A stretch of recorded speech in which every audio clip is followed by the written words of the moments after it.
I have El Nino Claudio Puelles back on the show now, who will be fighting next on December the 4th against Chris Gruetzemacher. Claudio, how are you? Hey, what's up, man? Very good, very good. Very happy to be in the program again, and looking forward for my next fight. Yeah, I can't wait for it as well. It's been a while since we've actually seen you compete. Actually, the last time I talked to you was right after your big win over Jordan Levitt, and that was all the way back in June. So what has life been like for you since? Very, very good. Just been constantly training. I don't feel like it's been that long, but yeah, it's been like some like months that I just been like at the gym training every day. I went a couple of weeks to Peru after my fight, but then since July I've been like here training in Florida. I wanted to get a fight maybe a little earlier in September, but they just gave me the December date, so I just accepted. And yep, here we are, almost fight time. All right. And obviously, are you still down at Sanford MMA? And has that just been your primary gym? You've been staying there for the most part? Yeah, I've been at Sanford doing my whole camp. Yeah, just only here, Florida life. Yeah. Well, absolutely one of the best gyms on the planet. Who have been the main training partners for this camp? Has it changed at all? Have you brought any new faces in? No, all the top guys as always. A lot of good guys in my weight class, a weight class below, a weight class above. Like always, like top level guys and up and coming like very good fighters as well. A lot of like names that people don't know, but they're gonna know them in the little. Like there are a lot of like fighters that are gonna rise. On any given day at Sanford on the mats, how many UFC fighters are there at the gym that you're training with or that are just there getting their work in? I think at least I'd say like close to 15 or 20 every day. That's only UFC, but we have like Bellator, ONE FC, and a lot of like other like organizations. Do you work much with Michael Chandler? I know he just had a fight, an insane fight with Justin Gaethje, and he's a lightweight. So are you? I imagine that he'll be someone that you primarily work with a lot. Yeah, I mean, I wasn't his like main training partner, but we did get like some rounds in. He's very good partner. Good guy to work with. Not only a good fighter, but a good partner. That's different. There are some guys that can be like very good fighters, but not necessarily like the best partners. But he's a good partner to train with for sure. He's not at the gym right now at the moment, but before his fight we did train a bit. What was your thoughts on that matchup with Gaethje? It was one of the fights of the year. What was your takeaway from that one? Man, I was on my feet on that fight for sure. The whole fight. That was a very good fight. Not necessarily like the most technical fight, but that's the kind of fight people like. It was like an all-out brawl. I think it brought out like the best of them. Yeah, very good fight, man. People remember that kind of fights. Like I'm telling you, I was on my feet the whole fight, like screaming for Chandler, and but yeah, both gentlemen gave a great fight. A lot of MMA purists, when they're watching a fight like that, they talk about the damage that both men take and how it can kind of take away from the fight years that they have to compete at the highest of levels. What is your thought process about getting into wars like that and being able to? I mean, does it take away from how long you can compete? Because it's a lot of damage, a lot of significant strikes that both of them took. I mean, it kind of does. Yeah, I agree on that. But at the same time, not all. I mean, how many fights these guys have? Like each have like at least like over 25 fights, I believe. I think at that point in their careers, a war like that is what they needed. I mean, I think Challenger's gonna put himself like in good position for even though he lost. I think he may have like lined himself up for a bigger fight, non-title related, but maybe like Conor McGregor or like I don't know. But I think it was really good for him to have like that as Slugfest. We don't know how many fights he have left, but I think that's really good for him. Like it was a good thing, not for his face, but for his career, it is. Yeah. Okay. Very, very well said. Is that the best fight that you've seen so far in 2021? I mean, there's been a lot of them, Claudio. There's been the featherweight title fight with Volkanovski and Ortega. I mean, that Usman Covington fight was amazing. What else comes to mind? Yair versus Max Holloway. Yeah. Right. So it's hard to like like say what's the best fight been in a year, because there's so many great fights every weekend. Like every other weekend, you were saying like this is the greatest fight of the year. That's just it. Like this game is crazy. Like it's just like that. But I don't know. I think the year's gonna end completely, so like people can pick their like favorite fight of the year, like the best fight of the year. But we definitely have a lot of candidates.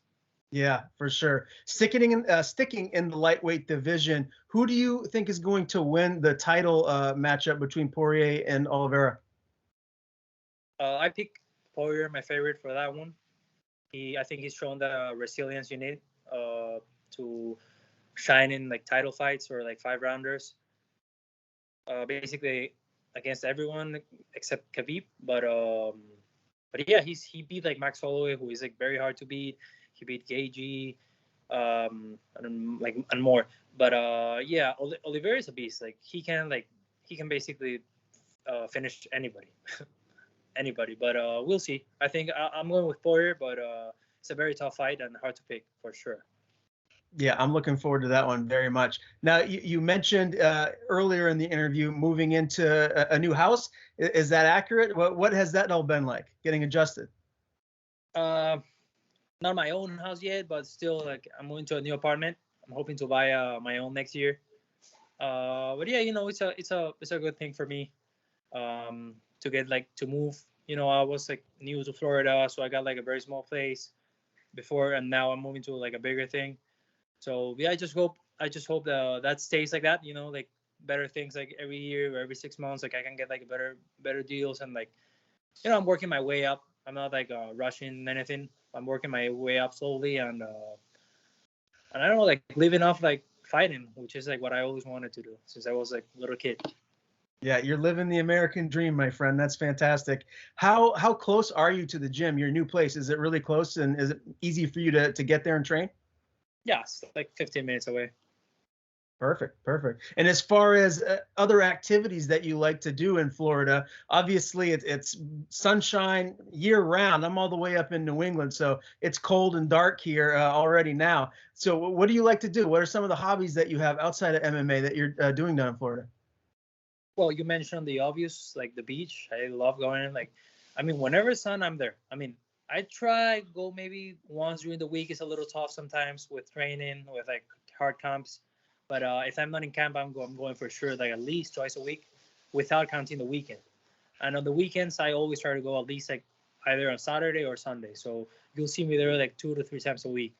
Um, I also love skateboarding. So right now when I'm in camp, I'm not doing it much. It's like kind of like high risk injury. But when I'm not in fight camp, for sure, like all the time as well. Like also like chilling with my training partners, like spending some time with my girlfriend in different places. I love trying Peruvian places, Peruvian restaurants. We have some of the best food in the world. If you haven't tried it, please look up your like closest like Peruvian spot in Google and like go. You're not gonna regret it. I've tried at least like 13 different places since I got to Florida. Wow. Okay. So you're getting out there and eating well. As far as the beach goes and going out there, do you go out in the ocean much? I'm a little terrified of sharks and all the stuff that's out there in the deep blue sea. Do you go out far, or do you stay close to the shoreline like me?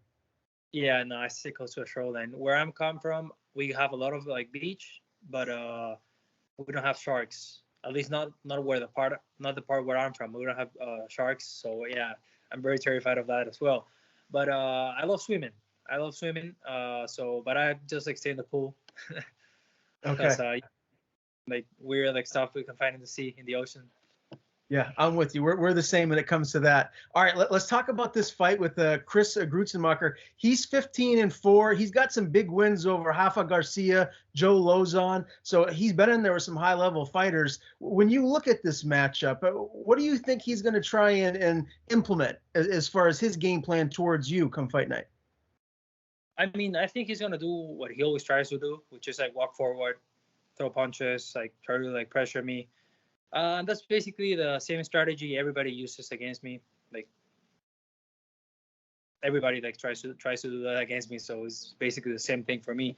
If he doesn't, okay, whatever. Like I don't mind. I'm going there and I'm gonna do what I'm going out to do. Like I'm not gonna change my thing. Like based on whatever he does. Like I don't mind. I'm just gonna like implement my game plan and like come out victorious. Like that's my game plan. That's what I have in my mind. I know it's like easier said than done, but I've trained for that and I've prepared very well for this. December 4th is right around the corner. So what is your weight at right now? Are you pretty close to what you normally would be? Yeah, I'm yeah, exactly what you said. Like I'm close to what I'm always am like before fights. Until now I haven't like screw one in the UFC, so I'm keeping it on that way. Just gonna like put my diet together, keep training high, and just like cut the weight and get the job done. December 4th for sure. Who's going to be in your corner come fight night? Head coach Henry Hooft, wrestling coach Greg Jones, and one of my friends Enrique, who's like my physiotherapist as well. And give me your official prediction. How do you see your hand getting raised on December 4th? I want to finish, so I'm gonna look for it. But like I don't wanna go crazy looking for the finish. And I know this guy's is tough. He walks through some stuff. I've seen that before. So if I take a decision, I don't mind. But I really want to finish.